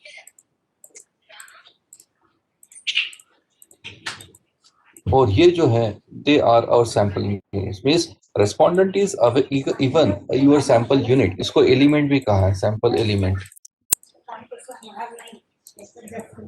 ओके, सैंपल एलिमेंट्स भी इसको कहा गया है। पर these are the people who will eventually respond to your questions. थोड़ा सा पिक्चुरली देख लेते हैं इसको। तो configuration will look like this one. ये जो ओवल दिख रहा है आपको ऑरेंज कलर का, this is your target population. इसके अंदर ये जो ग्रे कलर का रेक्टेंगल दिख रहा है, this is your sampling frame, जो हमने स्कूल की लिस्ट बनाई थी वो। ये जो है, ये है आपका सैंपल यूनिट, जिसको हम लोग स्कूल कह रहे हैं। और स्कूल के अंदर जो है, यहाँ पे स्टाफ रूम में जो बैठे हैं, ये हैं हमारे सैंपल एलिमेंट्स, जिसको हम लोग कहते हैं respondents. So this is how we understand this concept of sample unit. इसके बाद शुरू होता है नेक्स्ट कोर पार्ट, वो है सैंपल साइज डिटर्मिनेशन का। तो 5 मिनट का ब्रेक ले लेते हैं, उसके बाद कंटिन्यू करते हैं। अभी तक जो पढ़ा है उसको लेके कुछ क्वेश्चंस होंगे तो पूछ लीजिए, या फिर एक 5 मिनट का ब्रेक लेते हैं।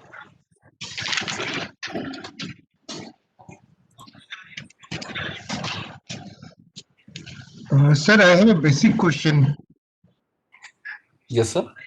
very basic question. That is, if my sample size is less, can I use pilot survey as my sample survey? ठीक है। आपका सैंपल साइज अगर छोटा है, तो पायलट सर्वे का जो डाटा आपने कलेक्ट किया हुआ है, क्या वो आप आपके सैंपल साइज में इंक्लूड कर सकते हैं? तो सर, इसमें 2-3 चीजें हैं कि आपने सैंपल साइज एक तो कम क्यों लिया है, ये एक है जो मैं अभी ब्रेक के बाद डिस्कस करूंगा ही। पर दूसरा जो सवाल है आपका कि क्या पायलट का डेटा आप फाइनल सर्वे डेटा में इंक्लूड कर सकते हैं, तो इसका जवाब नो होना चाहिए। उसका जवाब नो होना चाहिए। इसका सिंपल सा लॉजिक ये है सर कि हमने कोई एक पार्टी रखी है, और हमने एक मेन्यू डिसाइड किया हुआ है कि ये चीजें बनाएंगे, पर आप सोच रहे हो कि मेहमान आने से पहले एक जस्ट थोड़ा सा करके देख लेते हैं कि ठीक से बन रहा है क्या हमसे। तो आपने जो टेस्टिंग पर्पस के लिए बनाया हुआ खाना है वो तो मेहमानों को नहीं खिलाएंगे ना सर। और वो इनसफिशिएंट भी हो जाएगा। तो इसमें पायलट का जो डेटा है वो आपने फाइनल सर्वे में यूज नहीं करना चाहिए, और ये बात तब और गंभीर हो जाती है जब आप आपका क्वेश्चनर मॉडिफाई कर रहे हो पायलट के बाद। हाँ, कोई मॉडिफिकेशन ही नहीं आया है पायलट के बाद, क्वेश्चनर जैसा का वैसा ही आपने रन करना है लार्जर लेवल पे, तो फिर वो लॉजिकल है कि आप पायलट का डेटा यूज कर लेंगे। पर पायलट में अगर आपका कुछ रिवीजन आए हैं क्वेश्चनियर में, तो फिर आपने वो डेटा यूज नहीं करना चाहिए। Thank you, sir. Thanks for the information. Good morning sir. Sir एक बार रिप्रेजेंटेटिव सैंपल का आइडिया क्लियर कर सकते हैं थोड़ा सा? ठीक है ना। सैंपल रिप्रेजेंटेटिव करना इसका मतलब यह है कि आपके टारगेट पॉपुलेशन में कुछ विविधता होती है। वो विविधता जेंडर वाइज हो सकती है, मेल फीमेल, या फिर वो इनकम वाइज हो सकती है, या फिर वो किसी भी सेंस में। ये नेचर ऑफ द स्टडी पे डिपेंड करता है कि आपके टारगेट पॉपुलेशन में हेट्रोजिनिटी कौन से सेंस में है। तो वो पूरी हेट्रोजिनिटी अपने सैंपल में जब इंक्लूड कर रहे हो तो आपका सैंपल रिप्रेजेंटेटिव हो जाता है। इफ सपोज जो हाउस वाइफ वाला हम लोग अभी सबरे से ही डिस्कशन कर रहे हैं कि हाउस वाइफ का मंथली मोबाइल बिल कितना आता है, उसका एवरेज निकालना है। अगर आप आपके कांटेक्ट में जो महिलाएं हैं, ओके, आपका जो बीसी का जो किटी पार्टी का ग्रुप है उसमें आपने ये क्वेश्चन पूछ लिया, आपके जो नेबर है उनको आपने क्वेश्चन पूछ लिया, और आपने ऐसे ही लोग देख लिए, उनसे ही सवाल कर लिया कि जो आपके कांटेक्ट में है, तो ऑब्वियसली आपका जो लाइफस्टाइल है उसी लाइफस्टाइल के लोग आपसे जुड़े हुए हैं। तो वो जो फिगर आएंगे उसका जो एवरेज आएगा वो शायद मिसलीडिंग आएगा, क्योंकि यहाँ पे बात हो रही है खर्चे की, तो खर्चा डिपेंड करता है इनकम पे। तो इनकम ये क्राइटेरिया ध्यान में रखते हुए आपने 3 स्टाटा बना लेने चाहिए: lower income group, middle income group और हायर इनकम ग्रुप। और आपने ये तीनों सेक्शन से अगर सैंपल्स ड्रॉ किए तो शायद आपको एक प्रिसाइज एवरेज मिल जाएगा जो ठीक से पिक्चर क्लियर कर देगा कि नागपुर में हाउस वाइफ का मंथली मोबाइल बिल कितना आता है।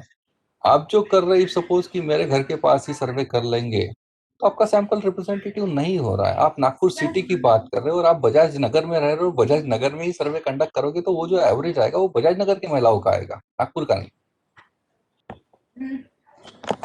Thank you sir. Sir, another question comes from this. If I take this survey, the survey what you have talked about, if I get data from lower income group and higher income group, the average will be something in between. But the actual thing is neither lower income group nor the higher income group spends that much. Maybe a higher income group spend 1,000 rupees a month and a lower income group may spend 110 rupees a month. The average will be around 550. इसके लिए sir थोड़े Which is not representing anybody. उसके लिए ना Yes, sir sir. हमारा target, ये तो हम लोग हाइपोथेटिकल केस डिस्कस कर रहे हैं सर, पर प्रिसाइजली जब हम लोग हमारा एक्चुअल रियल लाइफ रिसर्च करते हैं तो उस वक्त टारगेट पॉपुलेशन आपको प्रिसाइजली डिफाइन करना होता है कि आप जो कमेंट करने वाले हो, इवेंचुअल फाइंडिंग्स जो आएगी वो आप जनरलाइज किस पे करने वाले हो। आप सिर्फ नागपुर की हाउसवाइफ बोल रहे हैं तो आपको हाउसवाइफ जो है ये income one of the criteria हो गया। उसके साथ साथ नागपुर का जो ज्योग्राफिक लोकेशन है वो भी आपको कंसिडर करना होगा। जो जितनी भी पॉसिबल डाइवर्सिटी है वो पूरी डाइवर्सिटी आपको कंसिडर करती होगी, और तब जाके आप सैंपल्स का चयन करोगे तो शायद एवरेज जो है वो प्रिसाइज आ जाएगा। So making your sample representative is more about incorporating all the key characteristic features of your target population in your sample. अभी सिंपल सा एक एग्जांपल बताता हूँ क्या सुमन सर। Yes, sir. आपको सर 50 केजी का एक गेहूं का सैक परचेस करना है, तो आप ना क्या करते हो, दुकान में गए किराना शॉप में और वहां पे काउंटर पे कुछ डब्बियां रखी होती हैं। अभी वो डब्बियों का सैंपल हम लोग चेक करते हैं और ऑर्डर देते हैं, और जब वो सैक घर में लेके जाते हैं तो पता चलता है कि यार डब्बे में रखा हुआ कुछ और है और घर में जो आया है उसमें कुछ फर्क है। तो ये इसकी वजह से हो रहा है कि सैंपल रिप्रेजेंटेटिव नहीं है, क्योंकि आपका टारगेट पॉपुलेशन क्या है, वो 50 किलो का सैक, आपने वो खोल के एग्जामिन करना चाहिए, तो फिर आपके रिजल्ट जो है वो सही आएंगे। उससे भी बड़ी बात सर, अभी आपको ये पता चल गया है कि वही सैक परचेस करना है तो उसमें से ही सैंपल निकालना है, तो फिर आप वो सैक को ऊपर से ओपन कर रहे हो और आपने ऊपर से एक मुट्ठी ओपन उसको एग्जामिन किया लेके, तो आपको यू आर सेटिस्फाइड। घर लेके गए और उसके बाद पता चला कि यार ऊपर ऊपर तो सब सही था, नीचे कंकर पत्थर पड़े हैं। इसके लिए सैंपल आपको क्रॉस सेक्शन लेना चाहिए था ना, ऊपर से नीचे से आजू से बाजू से 5-6 अलग अलग सैंपल्स आपको लेने चाहिए थे, तब जाके आपके रिजल्ट्स प्रिसाइज आएंगे। So it is more about sir कि सैंपल रिप्रेजेंटेटिव करना, इसका मतलब ये है, और सिंपल भाषा में समझा देता हूँ, कि आप कोई बहुत ही एक ऐसी बिल्डिंग देखते हो जिसका कोई सिग्निफिकेंस है, आर्किटेक्चरल मॉन्यूमेंट्स वगैरह ऐसे जो मैं, जिसका कोई सिग्निफिकेंस है, बड़े बिल्डिंग्स की मैं बात कर रहा हूँ, तो उसकी एंट्रेंस लॉबी में उसका एक रेप्लिका रखा होता है, सिमुलेटेड मॉडल जिसको हम लोग कहते हैं, कांच में रखा होता है, कांच बॉक्स में। तो वो जो मॉडल है वो और जो असली बिल्डिंग है वो दोनों एक जैसे दिखने चाहिए, तो फिर हम लोग बोलेंगे कि यार ये रेप्लिका सही है, and it is you know presenting the true picture of the real monument. वही चीज सैंपल के लिए लागू होती है आपके, कि आपका टारगेट पॉपुलेशन का जो भी टू द स्केल अगर आप सैंपल में उतार लेते हो तो आपका सैंपल रिप्रेजेंटेटिव हो जाएगा, कि जो भी पॉसिबल डाइवर्सिटी है आपके टारगेट पॉपुलेशन में उसको सैंपल में समावेश करना, that is what is called as making your sample representative. Thank you, sir.